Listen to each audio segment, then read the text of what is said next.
জানা যেন কল্পতরু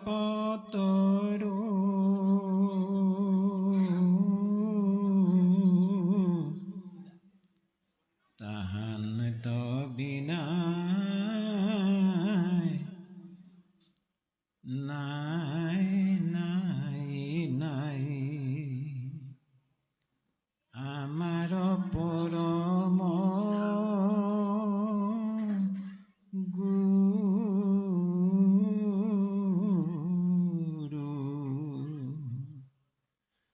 তাহান তো বিনা নাই নাই নাই আমার পরম গুরু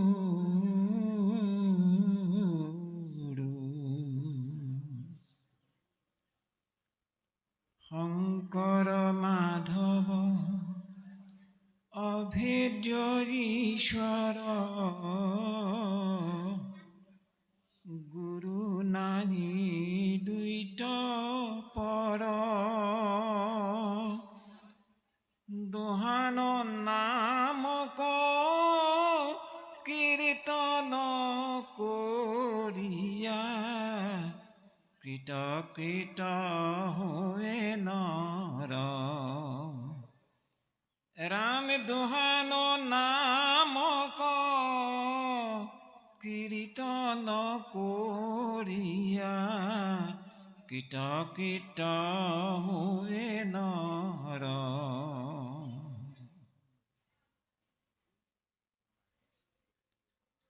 নমো নমো দেব নারায়ণতে নমো নমো ভব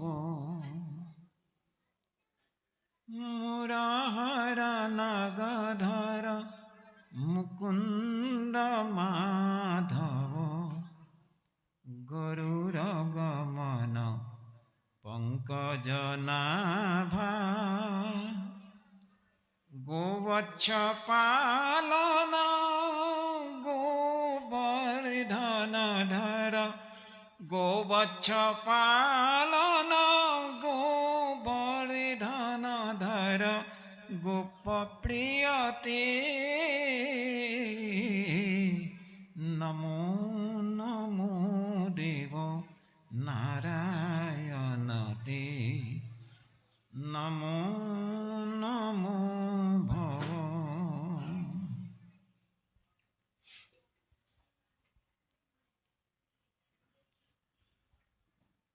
আজন্মৰ সেৱাৰ স্থলী বাপ বান্ধৱ আই মাতৃবৃন্দ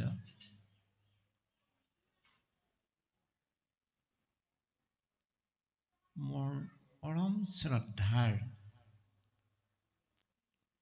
আজি বৈকুণ্ঠ ধামৰ পৰম মংগলময় নাম যি নাম চৈতন্য কৰি যোৱা শ্ৰদ্ধাৰ মহন্ত বা প্ৰভু মোৰ পৰম শ্ৰদ্ধাৰ বৈকুণ্ঠৰ কল্পতৰু ভাগৱত শাস্ত্ৰভাগী সুন্দৰ কণ্ঠেৰে দুয়োজনা পাঠাচাৰ্য বাপে আপোনা খবৰ অন্তৰ চুই যোৱাকে পাঠ কৰি আছে তাৰা শব্দ দুয়োজনাই ভগৱন্ত বস্তুৰ একান্ত সেৱক আৰু পৰম শ্ৰদ্ধা চতাল চাই নাচাৰ দৰে সময় চাই সৰপ্ৰহাৰ কৰাৰ দৰে আজি অনুষ্ঠান ভাগৰ সময়ৰ প্ৰতি লক্ষ্য ৰাখি যি মহান কাৰ্যসূচী উদ্বোধনী অনুষ্ঠান সময়ৰ প্ৰতি লক্ষ্য কৰি ইমান কম সময়ৰ ভিতৰত সুন্দৰ কেইটামান কথাৰে এই মহান অনুষ্ঠান ভাগী যিজনা উদ্বোধক বাপ প্ৰভুৱে উদ্বোধন কৰিলে তেৰা ঈশ্বৰ কৃষ্ণ ভগৱন্তৰ একান্ত সেৱক আৰু আপোনাক এলনুপুৰীয়া বিষ্ণুপুৰ নামঘৰ বৈকুণ্ঠ ধামত জড়িত গাঁওবাসী সমস্তজন বাপ বান্ধৱ উদীয়মান যুৱক যুৱতী কণ কণ মইনা মইনী তথা উদযাপন সমিতিৰ সভাপতি বাপ প্ৰভুকে প্ৰমুখ কৰি বিষয়ববীয়া কৰ্মকৰ্তা সমস্তজন আপোনাক সমস্তজন আই বাপে ভগৱন্ত বস্তুৰ একান্ত সেৱক সাধু সন্ত মহামহন্ত আপোনাক সবক মহন্ত বুলি কোৱা হয় আপোনাক সবক একান্ত ভকত বুলি কোৱা হয় বৈকুণ্ঠৰ পাৰিষদ বুলি কোৱা হয় আৰু আপোনাক সবকে কেৱল নাম বুলি কোৱা হয়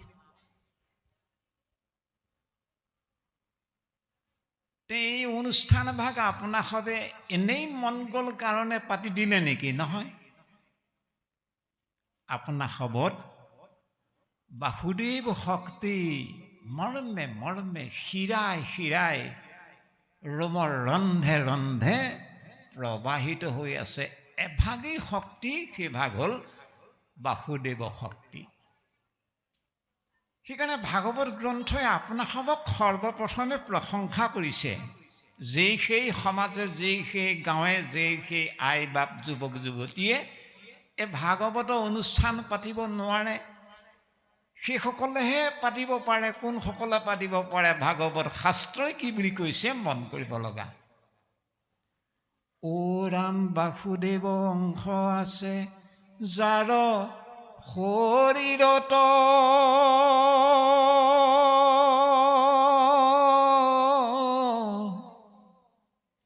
সেহিহে প্ৰকাশ কৰে কৃষ্ণ গুণ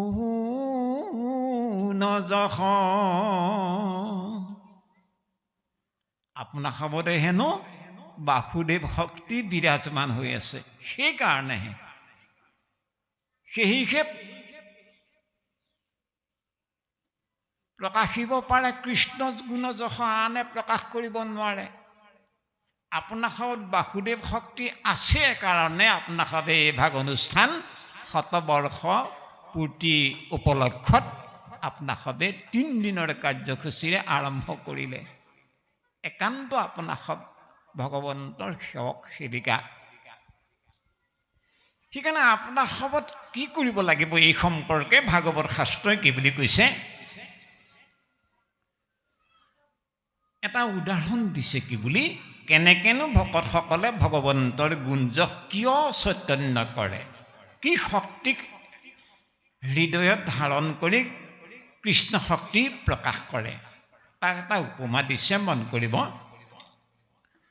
ও ৰাম সূৰ্য ৰেখে তেজে চক্ষু দেখয় সূৰ্যক সেহি মতে কৃষ্ণ শক্তি জ্বলাৱে কৃষ্ণক সূৰ্যৰে তেজ মানে সূৰ্য শক্তি আমাৰ চক্ষুৱে আমি কওঁ আমি বোলে দেখো চক্ষুৰে দেখো চক্ষুৰে যদি দেখে অন্ধকাৰ নামি আহক লাইট নাথাকক পোহৰ নাথাকক আমি দেখিম নে নেদেখিম নেদেখোঁ আৰে চকুৱেতো দেখে বুলি কৈছিলে ন আন্ধাৰ হ'ল বুলি এইটো দেখিব লাগিছিল নেদেখোঁ কেলে নেদেখোঁ আমাৰ চকুৰ নিজা দৃষ্টিশক্তি নাই ই বেলেগ এটা দৃষ্টিশক্তি ধাৰণ কৰি লৈ হে দেখিব পাৰে সেইটো হ'ল সৌৰ শক্তি সূৰ্য শক্তি যিদৰে আমি সূৰ্য শক্তিক আমাৰ চকুৱে ধাৰণ কৰি লৈ আপোনাক মোক এই বিনন্দীয়া সংসাৰখনক আমি দেখিব পাৰোঁ আনহে নালাগে সূৰ্যটোকো চাই পঠিয়াব পাৰোঁ সূৰ্যৰ একে তেজে চক্ষু দেখয় সূৰ্যক যিদৰে সূৰ্য শক্তিকে আমাৰ চক্ষুৱে ধাৰণ কৰি সূৰ্যটোকে চাই পঠিয়াব পাৰে, চাব পাৰে, আপোনাক মোক চাব পাৰে, ঠিক তেনেধৰণে সেই মতে কৃষ্ণ শক্তি জ্বলাৱে কৃষ্ণক। আপোনাৰ সবত কৃষ্ণ শক্তি আছে, ঈশ্বৰ শক্তি আছে, গুৰু শক্তি আছে, দেও শক্তি আছে, নাম শক্তি আছে, ভকত শক্তি আছে কাৰণে আপোনাৰ সবে সেই গুৰুদেৱ নাম ভকত শক্তিকে হৃদয়ত, ঈশ্বৰ কৃষ্ণ শক্তিকে হৃদয়ত ধাৰণ কৰি কৃষ্ণ শক্তিক আজি জ্বলোৱাৰ শক্তি সামৰ্থ্য আপোনাৰ সবে লাভ কৰিছে, প্ৰকাশ কৰিব পাৰিছে, নহ'লে নোৱাৰে। গতিকে আপোনাক সবক এতিয়া কি কৰিব লাগিব এই সম্পৰ্কত ভাগৱত শাস্ত্ৰই কি বুলি কৈছে মন কৰিবলগীয়া। ওৰাম এতেকে যি কৰে কৃষ্ণ দেৱক বিদিত, এতেকে যি কৰে কৃষ্ণদেৱক বিদিত। কোনে কৃষ্ণদেৱক বিদিত কৰিছে? আপোনাক হবে। আমি আপোনাক হবৰ আজ্ঞাবহ ভিত্ত, দাসৰো দাস, আপোনাক হবৰ কিংকৰৰ কিংকৰ, ভিত্তৰ ভিত্ত, আমাৰ গৰাকী আপোনাক হব। আপোনাক হবেহে এই ভাগ কৰিছে। এতেকে যি কৰে কৃষ্ণদেৱক বিদিত, নকৰিব নৰ বুদ্ধি তাংক কদাচিত। আপোনাক সব সামান্য নৰ নহয়, কেৱল নৰ নহয়। আপোনাক সবক কি বুলি সম্বোধন কৰিছে ভাগৱত শাস্ত্ৰই মন কৰিব লগা। অ ৰাম কৃষ্ণ বুলি তাংকে সে ৰিব টকাৰ,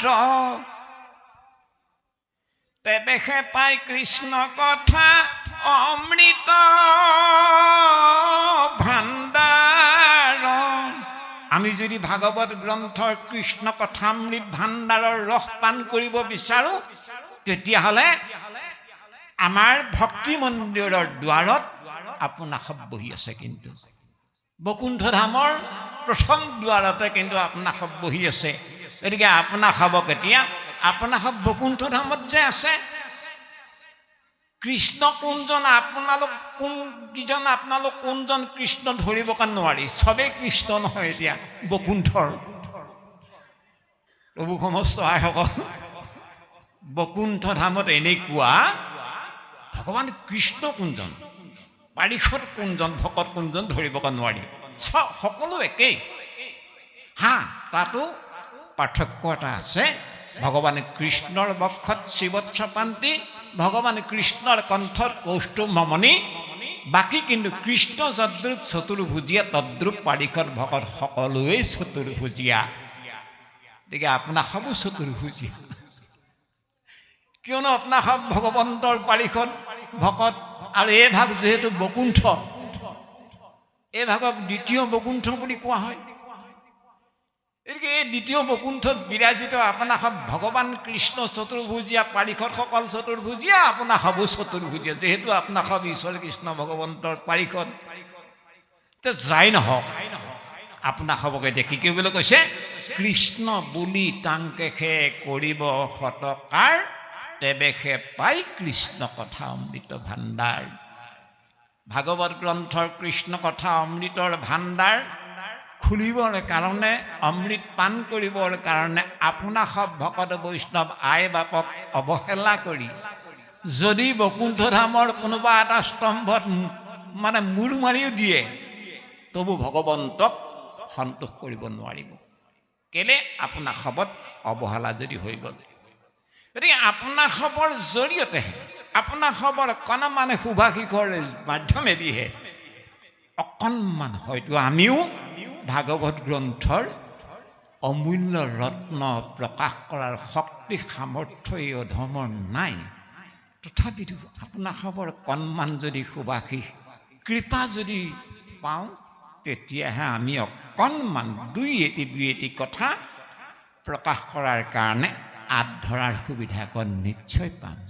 যাই নহওক প্ৰভু সমস্ত, আপোনাৰ সবে আমাৰ আজি ভাগৱত গ্ৰন্থৰ আমাৰ পাঠাচাৰ্য প্ৰভুৱে গুৰু স্মৰণ দেৱ স্মৰণৰ পিছতে ভাগৱত গ্ৰন্থৰ পৰম মংগলময় মন্ত্ৰ মহামন্ত্ৰ মানে চৈতন্য কৰাৰ পিছতে তেৰাই উল্লেখ কৰি গ'ল পাঠ কৰি গ'ল ভাগৱত মূৰ্তি। এই ভাগৱত মূৰ্তি মানে কি? আৰে ভগৱান কৃষ্ণৰটো কলিযুগৰ আগমন হোৱাৰ লগে লগে মূৰ্তি সম্বৰণ হৈ গ'ল। তৎসত্ত্বেও এই ভাগ আকৌ মূৰ্তি আছে বুলি কৈছে। এই ভাগ বা কেনেকুৱা মূৰ্তি? যি ভাগ মূৰ্তিৰ বিৱৰণ ভাগৱত গ্ৰন্থত আমি একাধাৰে পাইছোঁ। পাই গ'ল আপোনাসবে কি কি বুলি পালে? প্ৰথম দ্বিতীয় স্কন্ধে চৰণ দুট, এই দুট মানে দুখানি চৰণ। তৃতীয় চতুৰ্থে যাৰ হোৱে উৰুদ্বয় বুলি কৈছে, দুভাগী উৰু বুলি কৈছে তৃতীয় আৰু চতুৰ্থ স্কন্ধক। নাভিদেশ পঞ্চমে ষষ্ঠহে বক্ষস্থল বুলি কৈছে। ভগৱন্তৰ নাভি পদ্মক পঞ্চম স্কন্ধ বুলি কৈছে, ষষ্ঠ স্কন্ধক বক্ষস্থল বুলি কৈছে ভগৱন্তৰ। আৰু কণ্ঠদেশে নৱম দশমে যাৰ তুণ্ড বুলি কৈছে। ভগৱন্তৰ কণ্ঠ হ'ল নৱম স্কন্ধ, ভগৱন্তৰ তুণ্ড মানে মুখ, ভগৱন্তৰ মুখমণ্ডল মানে দশম স্কন্ধ, আদ্য মধ্যম আৰু দশম শেষোৱা তিনি খণ্ড মিলি ভগৱন্তৰ মুখমণ্ডল বুলি কৈছে। একাদশে ললাট, দ্বাদশে ভৈল মুণ্ড বুলি কৈছে। একাদশ স্কন্ধ মানে ভগৱন্তৰ ললাট আৰু দ্বাদশ স্কন্ধ মানে মুণ্ড বুলি কৈছে, মূৰ বুলি কৈছে। মূৰ মানে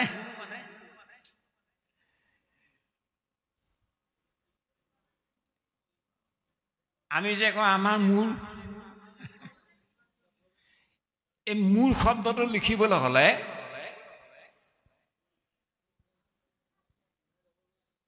দুটা হচৌকাৰ আছে, দুটা উকাৰ আছে। এটা হচৌকাৰ, আনটোক দীঘৌকাৰ বুলি কোৱা হয়। বোলে গাঁওখনৰ মূৰ, বোলে মোৰ মূৰ, এতিয়া গাঁওখনৰ মূৰ, বোলে মাৰিডালৰ মূৰ, বোলে নহয় মোৰ মূৰ বা আপোনাৰ মূৰ, ক'ত কোনটো উকাৰ লগাব লাগিব? মাৰিডালৰ মূৰ মানে সিফালে আৰু নাই আৰু শেষ আৰু, গতিকে মদ হচৌকাৰে মূৰ, তাত হচৌকা আহিল। আমাৰ মূৰ মানে মানে ইয়াত এখন দৰ্জা আছে, যাক ব্ৰহ্মৰন্ধ্ৰ বুলি কোৱা যায়। এই দৰ্জাখন খোল খাই আছে। দীঘৌকাৰটো লিখোঁতে চাবচোন হচৌকাৰটোৰ দৰে তলা মাৰি দিয়া নাযায়। দীঘৌকাৰটোত মানে পাকটো আনি এনেকৈ দৰ্জা এখন তাত ৰখা যায়। গতিকে মূৰ লিখিবলৈ হ'লে দীঘৌকাৰ লাগিব, তাত দীঘৌকাৰ লগাব। গতিকে এই যে দীঘৌকাৰটোত পাকটো লাগি যে লগ নলগোৱাকৈ দুৱাৰ মুখখন খুলি থোৱা আছে, অৰ্থাৎ এই মূৰটো লিখিবৰ কাৰণে মদ দীঘৌকাৰে মূৰ। গতিকে এই মূৰটোত দুৱাৰ খোল খাই আছে। এতিয়া ভগৱন্তৰ দশম স্কন্ধ মানে মূৰ, অৰ্থাৎ দ্বাদশে ভৈল মুণ্ড, অৰ্থাৎ ভগৱন্তৰ ইমান অনন্ত জ্ঞানৰ ভাণ্ডাৰ, দুৱাৰ সদা সৰ্বদাই খোল খাই আছে, জ্ঞানৰ ভাণ্ডাৰ অমৃতৰ ৰস বৈয়ে আছে। ঠিক তেনেধৰণে আপোনাৰ সমস্তজন আই বাপৰ এই মূৰ্ধা দুৱাৰ কিন্তু খোল খাই আছে মদ দীঘৌকাৰে মূৰ। গতিকে ইয়াত আজি যি ভাৱনাই ক্ৰিয়া কৰিছে, ইয়াৰ পিছত বেলেগ ভাৱনা আহিব, নতুন নতুন ভাৱ আহিব, নতুন নতুন কথা ইয়াৰ পৰা ওলাই যাব, সদায় এইটো খোল খাই আছে। যাই নহওক, মই কৈ আছোঁ কথাই যে ভগৱন্তৰ ৰূপ নাই বুলি কৈছে। ভগৱন্ত অব্যক্ত, যাক আমি দেখা নাপাওঁ। অব্যক্ত ঈশ্বৰ হৰি কিমতে পুজিবো তাংক, যিজনক দেখাই পোৱা নাযায় সেইজনক পূজা কেনেকৈ কৰিম? বৰ ডাঙৰ কথা। এতিয়া ভাগৱত শাস্ত্ৰই কৈছে, ও ৰাম তজু কলিকালে তজ মূৰ্তি নাহিকে প্ৰকাশ। কলিকাল আহিলে হেনো। এই কলিকাল অহাৰ লগে লগে ভগৱন্তই ৰূপ সামৰি পেলালে। কলিকালে তজু মূৰ্তি নাহিকে প্ৰকাশ। যেতিয়া নেকি ভগৱান কৃষ্ণই মহামহন্ত উদ্ধৱক প্ৰভাস তীৰ্থত এজোপা অশ্বত্থ পুলি আহঁত গছৰ তলত বহি থকা ক্ষণত মহামহন্ত উদ্ধৱে দৰ্শন পালেগে। উদ্ধৱক সমস্ত ভাগৱত জ্ঞান প্ৰদান কৰি ভগৱানে কৃষ্ণই বৈকুণ্ঠ ধামলৈ গতি কৰিলে। পৃথিৱী মণ্ডলত ভগৱন্তৰ কোনো ৰূপ নাই আৰু, ৰূপ সামৰিলে। আৰু সামৰি দিয়াৰ কাৰণে কলিকালে তজু মূৰ্তি নাহিকে প্ৰকাশ। কলি যুগ অহাৰ লগে লগে ভগৱন্তৰ মূৰ্তি হেনো অপ্ৰকাশিত হৈ গ'ল, নোহোৱা হৈ গ'ল, নেদেখা হৈ গ'ল। সেইকাৰণে তপ হোম ব্ৰত দান সবে ভৈল নাশ। স্বাভাৱিকতে পৃথিৱী মণ্ডলত এটা পৰিৱৰ্তন আহি গ'ল। যুগ যুগান্তৰে সত্য যুগৰ পৰা ত্ৰেতা দ্বাপৰলৈকে যজ্ঞ দান পূজা পাৰ্বণ শ্ৰাদ্ধ পিণ্ড তীৰ্থ ভ্ৰমণ এই শক্তিবোৰ সক্ৰিয় হৈ আছিল দ্বাপৰ যুগলৈকে। কিন্তু দ্বাপৰ যুগৰ শেষত ভগৱানে কৃষ্ণই যেতিয়া ৰূপ সামৰি বৈকুণ্ঠলৈ গমন কৰাৰ লগে লগে তপ হোম ব্ৰত দান সকলো হ্ৰাস হৈ গ'ল। তপ হোম ব্ৰত দান সবে ভৈল নাশ। চব ধ্বংস হৈ গ'ল আৰু নিষ্ক্ৰিয় হৈ গ'ল। তপশক্তি নোহোৱা হ'ল, দান শক্তি নোহোৱা হ'ল, তীৰ্থ শক্তি নোহোৱা হ'ল, যাগ যজ্ঞ পূজা পাৰ্বণ শ্ৰাদ্ধ পিণ্ড শক্তি সকলো নিৰ্জান হৈ গ'ল। থাকিল কি? ভাগে থাকিল কোন ভাগ? নাম। অ ৰাম নামতে বিশ্বাস কৰি ভজে চৰণতে কাষ্ঠতে মথিয়াই অগ্নি তোলে যেন মতে। যেনেকৈ দুডাল কঠিন কাঠ ঘঁহাই থাকিলে ঘড়ীখন কৰিলে জুই বাজ হৈ যায়, ঠিক তেনেধৰণে আমি যদি কায় মনোবাক্যে সঁচা অৰ্থত শুদ্ধ এখন পবিত্ৰ এটি মন লৈ নামত যদি বিশ্বাস কৰোঁ, নামক যদি ভজো, নামত যদি আশ্ৰয় লওঁ, নামক যদি হৃদয়গত কৰোঁ, নামত যদি শৰণাপন্ন হওঁ, তেতিয়াহ'লে গুৰুৰ শৰণাপন্ন হ'লে, দেৱৰ শৰণাপন্ন হ'লে, নাম ভকতত শৰণাপন্ন হোৱাৰ লগে লগে যেনেকৈ দুডাল কঠিন কাঠ ঘড়ীখন কৰি অগ্নিপাত কৰি দিয়া হয়, ঠিক তেনেকৈ এতিয়া কলি যুগত যিমান যিমান পৰিমাণে আমি নাম পৰায়ণ হ'ব পাৰিম, নাম প্ৰয়াসী হ'ব পাৰিম, সিমান পৰিমাণে আমি ভগৱন্তৰ কৃপা লাভ কৰাৰ ৰাস্তা মাথোন কেৱল নাম, কেৱল শব্দ। ভগৱান কৃষ্ণ কলি যুগত ৰূপ নাই সঁচা, কিন্তু ভগৱান কৃষ্ণই বেলেগ এটা ৰূপ কলিৰ নৰৰ কাৰণে দি থৈ গ'ল। সেইটো কি ৰূপ? ভগৱান কৃষ্ণই উদ্ধৱৰ আগত ক'লে, সখা উদ্ধৱ, মোৰ তিৰোধাম হ'ব, মই বৈকুণ্ঠলৈ যাম, গৈও কিন্তু মই ইয়াত থাকি যাম, মোৰ এটা ৰূপ হ'ব ইয়াত। ৱা সখা, কি ৰূপ হ'ব তোমাৰ? তিৰোধায় প্ৰবিষ্টুহম শ্ৰীমৎ ভাগৱতাৰে নৱম তেনয় বাংময় মূৰ্তে প্ৰত্যক্ষাৱৰ্ততে হৰি শ্ৰৱণাৎ সেৱনাৎ পাঠাৎ শ্ৰৱণাত জীৱনাত পাঠাত দৰ্শনাত পাপনাশিনীম দৰ্শনাত পাপনাশিনীম। হা সখা, মই বকুণ্ঠলৈ যাম, কিন্তু মোৰ ইয়াত এটা ৰূপ, মই থাকি যাম এটা ৰূপত। বোলে কি ৰূপত? তিৰোধায় প্ৰবিষ্টোহম, মই ক'ত থাকিম জানা? শ্ৰীমদ ভাগৱত আৰ্ণৱম, মই শ্ৰীমদ ভাগৱত সমুদ্ৰত থাকিম। আৰ্ণৱ মানে সমুদ্ৰ, মই ভাগৱত সমুদ্ৰত মই থাকিম। কেনেকৈ থাকিবা? হা, মই তাত বাংময় ৰূপত থাকিম। মানে বাংময় মানে বাক শব্দৰ অৰ্থ হ'ল বাণী, বাক যোগময় সমান বাংময়, অৰ্থাৎ মোৰ ৰূপটো হ'ব শব্দময় বাণীময় ৰূপ। মোৰ কলিযুগত মই মানৱ সমাজত থাকি যোৱা ভাগৱত সমুদ্ৰত নিহিত হৈ থকা মোৰ ৰূপটো হ'ল শব্দময় বাণীময় ৰূপ। তেনেহেন বাণীময় ৰূপত প্ৰত্যক্ষাৱৰ্ততে হৰি, মই তোমাৰ আগত কথা দিলোঁ যে মই কলিযুগত মই বাণী ৰূপত মই ভাগৱত গ্ৰন্থত মই কথা দিলোঁ থাকিম। সেইকাৰণে যি ভাগৱত গ্ৰন্থৰ শব্দ বাণী ৰূপত ভগৱান কৃষ্ণ ৰূপায়িত হৈ আছে কাৰণে তেনেয় বাংময় মূৰ্তি প্ৰত্যক্ষাৱৰ্ততে হৰি, তেনেহেন বাংময় মূৰ্তি ভাগৱত গ্ৰন্থত প্ৰত্যক্ষভাৱে হৰি থাকিব। সেয়েহে শ্ৰৱণাত যদি সেই ভাগ গ্ৰন্থ কোনোবাই শ্ৰৱণ কৰিলে, সেৱনাত যদি সেৱা ধৰিলে ভাগৱত গ্ৰন্থত, পাঠাত যদি পাঠ কৰিলে ভাগৱত গ্ৰন্থক, আনহে নালাগে দৰ্শনাত পাপনাশিনীম, কোনোবাই যদি দৰ্শনহে কৰি গ'ল তৎসত্বেও পাপ বিনাশ হৈ যাব।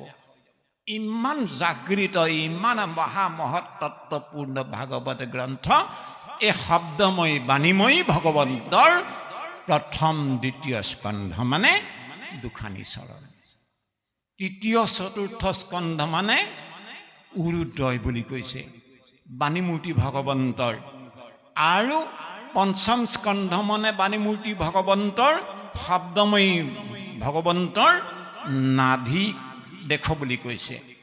ষষ্ঠ স্কন্ধ মানে বক্ষস্থল বুলি কৈছে। সপ্তমে অষ্টমে দুখা কৰ কমল বুলি কৈছে। কণ্ঠ দেখ নৱম স্কন্ধ বুলি কৈছে। এইধৰণে আমাৰ শব্দময়ী বাণীময়ী নাম মূৰ্তি ভগৱন্তৰ এভাগে ৰূপ আমাক ভাগৱত মূৰ্তি অধ্যায় শিতানত আমি দেখিবলৈ পাওঁ। প্ৰভু সমস্ত ইয়াৰ পিছত পাঠৰ আধাৰত আপোনাসৱে এভাগ বিষয় পালে, যি ভাগৰ নাম মংগলাচৰণ, মংগল যোগ আচৰণ সমান মংগলাচৰণ। সন্ধিৰ এটা নিয়ম আছে। প্ৰথম শব্দৰ অন্ত্য বৰ্ণটো যদি অকাৰ হয়, দ্বিতীয় শব্দৰ আদ্যাক্ষৰটো যদি আকাৰ হয়, প্ৰথম শব্দৰ অন্ত্যবৰ্ণ অকাৰ আৰু দ্বিতীয় শব্দৰ আদ্যাক্ষৰ আকাৰ দুইটা লগ্ন হ'লে আকাৰে হৈ যায়। মংগল বুলি কওঁতে অন্ত্য স্বৰটো হ'ল অ, মংগল। আচৰণ বুলি কওঁতে শব্দভাগৰ আদ্যাক্ষৰটো হ'ল আ। এতিয়া মংগল যোগ আচৰণ সমান মংগল আচৰণ, দেৱ যোগ আলয় সমান দেৱালয়। গতিকে এতিয়া মংগলা অৰ্থাৎ মংগল আচৰণ কি কৰিলে আমাৰ মংগল আচৰা হ'ব? কাক আশ্ৰয় ল'লে, কাক ভজিলে, কাৰ গুঞ্জক শ্ৰৱণ কীৰ্তন কৰিলে আমাৰ মংগল সাধন হ'ব? সেই কথাখিনি মংগলাচৰণ প্ৰথম পদে আমাক ঘোষণা কৰিছে। কি বুলি কৈছে?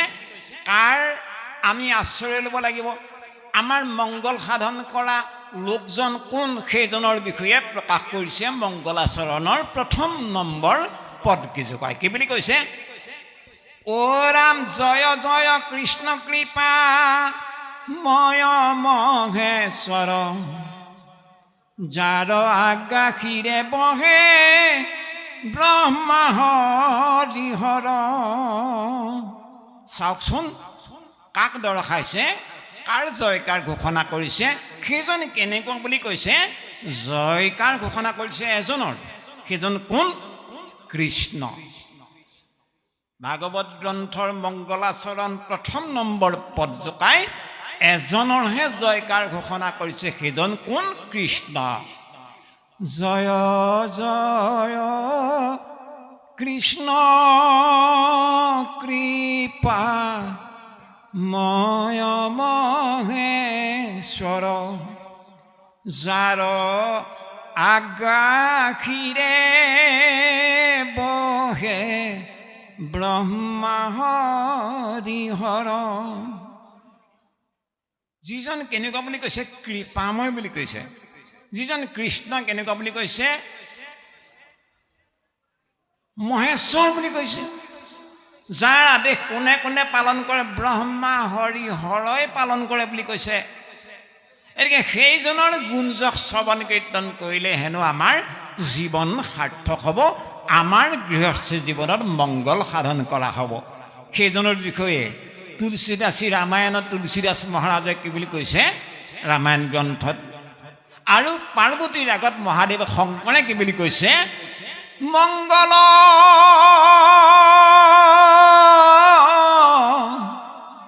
মংগল ভৱন মংগল ভৱন অমংগল হাৰি,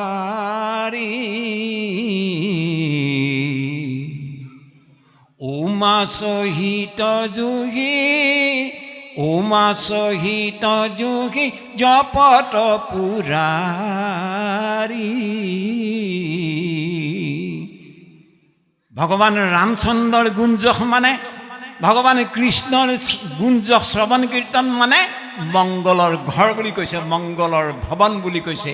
ভগৱান কৃষ্ণৰ গুণানুকীৰ্তন মানে সকলো অপায় অমংগল দূৰ কৰাৰ একমাত্ৰ মহামৌষধ বুলি কৈছে। সেইকাৰণে মহাদেৱ শংকৰে পাৰ্বতী উমাক লগত লৈ সদা সৰ্বদাই এজনকে আৰাধনা কৰি থাকে, সেইজন হ'ল ভগৱান কৃষ্ণ, ভগৱান ৰামচন্দ্ৰৰ গুণ গৰিমা। প্ৰভু সমস্ত আমি পাঠাচাৰ্য বাপবিন্দৰ লগতে সংগতি ৰাখি পদৰ আধাৰত আমি দুই এটি কথা আগবঢ়াই পুনৰ ভাবিছোঁ, পাঠাচাৰ্য প্ৰভু পাঠ কৃপা কৰক। এটা বৰ সমস্যা আছে। ভাগৱত গ্ৰন্থ অগাধ সমুদ্ৰ। আমি যদি প্ৰত্যেকটো কথাৰ আঁত ধৰাৰ বিষয়ত আগবঢ়া যায়, আমাৰ শক্তি সিমান নাই, সামৰ্থ্য একেবাৰে ক্ষীণ। দেখিছে মানুহজন একেবাৰে পাতলা, অৱস্থাই নাই। গতিকে আমি কথা কোৱাৰো সাহস ইমান নাই। তথাপিতো আপোনালোকৰ অকণমান চাগে আশীষ এইফালে ঠেলা মাৰি দিলে নেকি, যাৰ কাৰণে নেকি দুই এটি কথা পদৰ লগত সম্বন্ধ ৰাখি মনত আহি পৰিল কাৰণে কৈ দিয়া হ'ল। ইয়াতো আমাৰ আগপাছ বঢ়া দুটা সময়ৰ প্ৰতি লক্ষ্যও ৰখা নহ'ল, কৈ পেলোৱা হ'ল। তাৰ বাবে বঢ়া দুটা অপৰাধ যাতে আপোনাক সবে মাৰ্জনা কৰিব বুলি সবাৰো চৰণত আমি সেৱা ধৰি পুনৰ পাঠাচাৰ্য প্ৰভুক পাঠ আগুৱাবলৈ সেৱা ধৰা হৈছে। কৃষ্ণ।